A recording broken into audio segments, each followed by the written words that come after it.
Good afternoon. Thank you for joining us today. I'm pretty sure you brought this when you traveled. This is my passport. They all look the same in the world, same size, similar colors. They serve one purpose: share information about me to customs to see if I can allow entry in a region. This is a similar thing with a digital product passport. Similar concept. Without a digital product passport, entrance to a market will be denied in the future. Yeah? Let me take you on that journey. So it's a European concept and it's a pan-European concept. The concept is pretty clear, but what needs to be in there will be defined by product legislation. So it will have different layers, like different sheets in your passport. Generic information about a product, generic information about you or your company, generic information about where the product came from, like a visa. Different kind of layers. And depending on which countries you visit, you may have different kind of visa, different kind of information. A digital product passport will have similar different sheets. Maybe the sheet about packaging will be the first one to be introduced. What kind of materials is the packaging from? What kind of instructions you will need to provide to the end user on how to recycle that packaging. So it will serve an information purpose. The product will have a battery. What kind of battery? What kind of performance of that battery? Like an energy label. This battery is a 1000 milliamp lithium-ion battery, but is it still 1000 milliamp after 10 charging cycles, 50, 100? Some kind of a performance indicator. So the information on all those separate sheets will come from different pieces of legislation. A toy with wireless functionality and a battery and packaging will have 4 sheets of information to be fulfilled. That makes it a little bit complex because different legislation will become active in different phases over the coming 5 to 6 years. But the concept of the digital product passport is definitely signed off. The basic rule will be no passport, no entry. Well, exit is always possible, but entry not. 2028, there will come a European customs system where if you have drop shipping from outside Europe to a European consumer, you already need to enter the information about a passport, which makes sense. You know, if you look at the volume of products that are going via e-commerce and drop shipping, there's no way that anybody can check in slides for information page by page. So a digital entry and a digital check is perfectly sense for customs. So what is it? Well, as a booklet, it's a holder of information. An information repository, a comprehensive part of information. The focus is not only on product, because the future of product compliance is not just product. It's also about sustainability. For example, if you look at packaging, 50% of the single-use paper and the single-use plastic that we have today is from packaging. And we know, and I am to blame as well, I like e-commerce, we're going to buy twice as much parcels in 2030 as we do today, but we want to limit the total volume to 50% of today. So we double the total volume of units, but we want to halve the volume of single-use plastics and single-use paper. That is challenging. So what we need to do, we need to introduce targets with respect to recycling of material. You need to declare in a digital product passport at a certain moment that 50% of your paper is coming from renewable sources. And this declaration is not just a non-formal, it's a formal declaration. Somebody can hold you accountable for that. This is like, I'm traveling to China, I need to fill in the custom forms, I need to declare my health is correct, my health is this, my health is that. You think, okay, this is just a paper. You sign that paper. It's not just a paper for authorities. It's your statement that it is correct. The other layer is that if we want to change the world step by step a little bit, then we need to create awareness by us as consumer.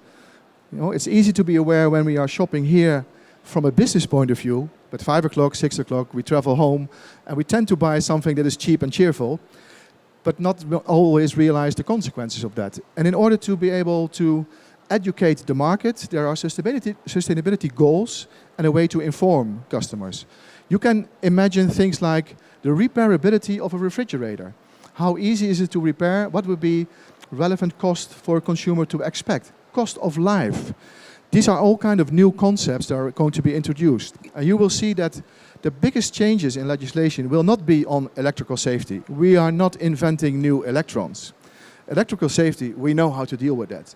The biggest changes are in the world of environment, sustainability, repairability.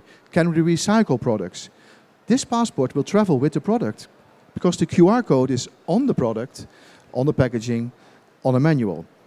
And the end of a lifetime, the QR code will lead to the digital product passport and maybe provide information about how to repair it, how to recycle it, how to take the battery out. Yeah? So it's something that needs to be there for 10 years. It has all to do with a shift towards circular economy. We cannot do that overnight. If you read the new legislation, the goals are there to 2035, 2040, 2045. The goals are set and we need to start moving. If we don't move even a slow step, then we have started to move. We'll make a little change year by year. If this show would be a show about Christmas trees, how many times a year could we change the world with our orders? One time a year. You can only change the world when you exchange money. That's my concept. It's the economy that drives change. So the consumer needs easy access. That's a QR code. We all get used to QR codes. It's scannable on a product, scannable on a packaging. And of course, if you have an e-commerce platform, that will be a simple URL, right? So it's transparent over the whole area. Let me take you back to the background to give you an idea about the impact of the complexity. In Brussels, where they develop the European legislations, they make an analogy with the train station. Look at the Brussels-Hungham station. 6 platforms. Each platform is a main topic. For example, we go about energy consumptions or Green Deal. Each train is legislation. There are 580 trains. 580 trains that either still have to depart, are moving already, are under development or have arrived. Each train is a topic. Some topics will never hit you. Some topics are very specific. Go about carbon footprint, offset payments you need to make when you import steel into the European market. Well, if you don't import steel, it's not relevant for you. In order to know if these are relevant, you need to read them first. That's our job. At ProductIP, we read these legislations and see what is relevant for you and convert that to information that is connected to something that you do understand, because it's your business. It's called product. So we make that complex simple in that sense. Do you like to read this? Well, it's my job and we make a living out of it, so we like that.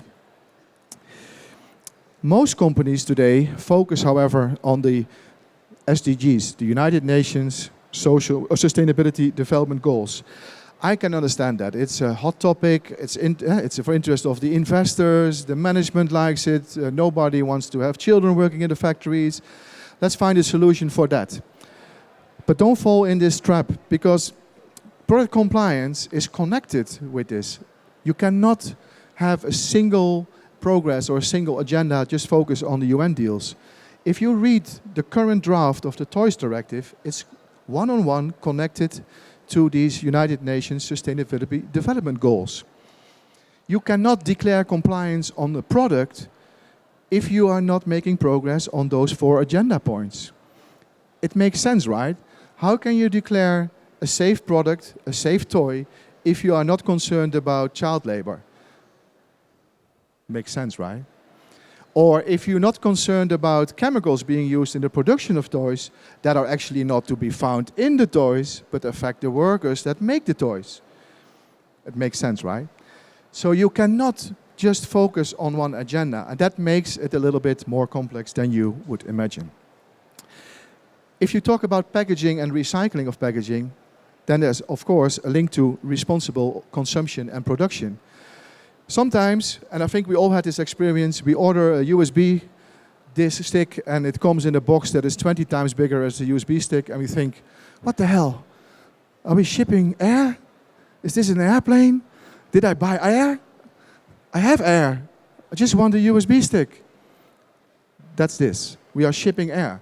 We are buying products in retail packaging in double clamshells, which have one goal, namely, I walk a store, I see a product, I think, wow, that's a great packaging, that's a great product. And that visuality we need from a double clamshell. But when you use that product to ship for e-commerce, it doesn't make sense. The consumer tries the product, he breaks up the double clamshell, he cannot use the double clamshell, you cannot repair it anymore, he throws it away, and he ships back the product, which probably will be damaged. So you will be forced to either pay extra as an online business when you use this kind of inefficient packaging for e-commerce, you will pay a premium for that. So there will be a cost related to the waste created. You're still allowed to ship air, but you will pay for the air that to be shipped. And then I think it starts to become a business parameter, and that will move things towards saving air, right? So you cannot just focus just on product compliance. There's a relationship. We have called this, for a good reason, a legislative tsunami, and others have started using that. I'm fine with that. I think as a business, we have two options. Try to run away from the tsunami. You need to run very fast. But I like to choose the other way, ride the wave, and see if we can outrun with the wave our business. If you don't change your business, you'll be stuck in today. In a summary, a digital product passport, it needs to be there for 10 years, 10 years availability. One of the most complex things is that the information that you have must be accessible for search engines. That's interesting. So if somebody Googles on products, you have a comparison of energy labels, for example, for washing machines. That is a similar case. So you cannot say, I hide this information if it has to be transferable. Yeah? It needs to be in sync with developments of legislation, so it's not static, it's changing over time. Mandatory fields, so you cannot just make your own field set. And the next speaker on the GS1 will highlight a little bit about those kind of fields, I guess. Yes, good. And I mentioned the database for business-to-consumer parcels already. Can you create your own digital product passport? Yes. So in contrast with my own passport, you can create your own. Absolutely fine. However, you need to consider a couple of things. Namely, this. It's quite complex. I don't think your IT department has read all those 584 legislations and they don't enjoy it to keep track of the changes there. It's not your core business. It's our core business to keep track of those changes. If I am a buyer and an importer in Europe and my customer is private label, I need to share my information so it becomes his digital product passport, because the digital product passport belongs to the owner of the brand. So it makes it very complex. The information is first tier, second tier, third tier in the supply chain.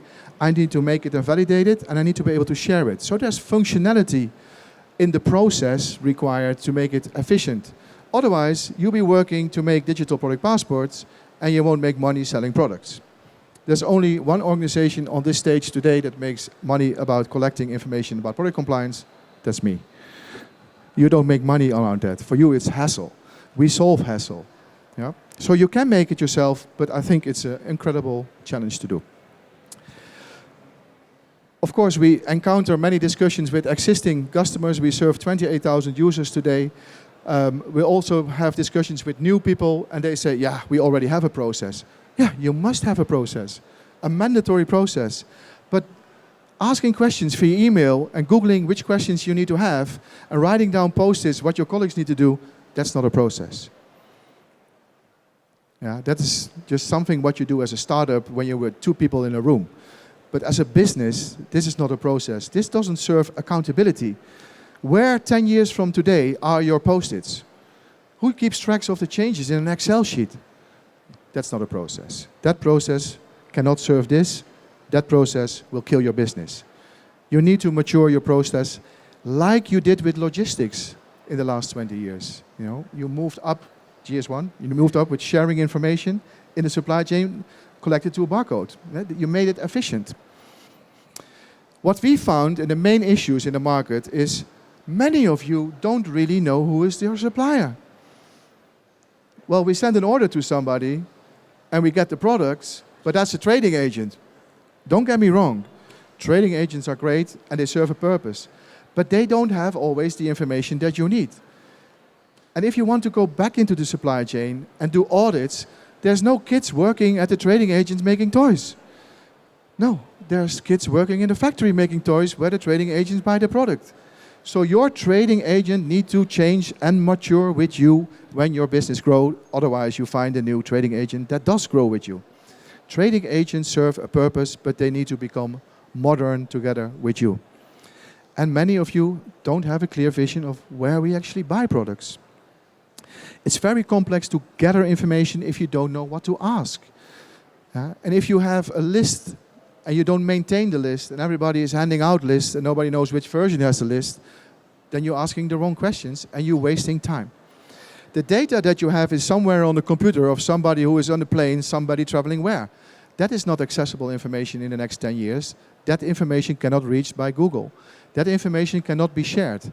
So 10 years ago, I would agree, a simple Excel sheet would serve most of the basic products. Absolutely. You cannot do so today. It's really old school tools. Yeah. If that's the way you want to do, if you want to solve the modern world with old school tools, your business is dead. It's not scalable, so you want your own solution to be able to adapt. You see new opportunities, you make tables and you buy a Qi charger, you drill a hole in the table, you put the Qi charger in the table, and suddenly you are tables with charging capabilities. You enter a new world. The world of electronics, the world of wireless charging, different technologies, different consequences for recycling. Your IT around the digital product passport need to be able to adapt. You need to have a vision. You need to do risk management, performance on your products. If you don't do this, I'm sorry, I wish I had a better message for you. But if you don't grow into the new technology, then this is a time bomb under your business. But at a certain moment, you will have no access to the market. And if you need to solve it at that time, this costs time. It takes time to dig up information and build this. You cannot afford that in the speed of the economy of today. We have been on this show for a long, long time, and I still have pictures of us walking around with T-shirts with a QR code on the back. November 2010, we introduced QR access to public-related information. We knew that this would become a very interesting topic. We didn't know the data fields. Some data fields we still don't know, but the technology, we are there and we are ready for that. ProductIP is software as a service. You don't need any investment. You can start tomorrow, step by step, to use this. And we can help you sorting out this and other product compliance related topics. I think 28,000 users cannot be wrong. I'm happy to take your questions now. Thank you.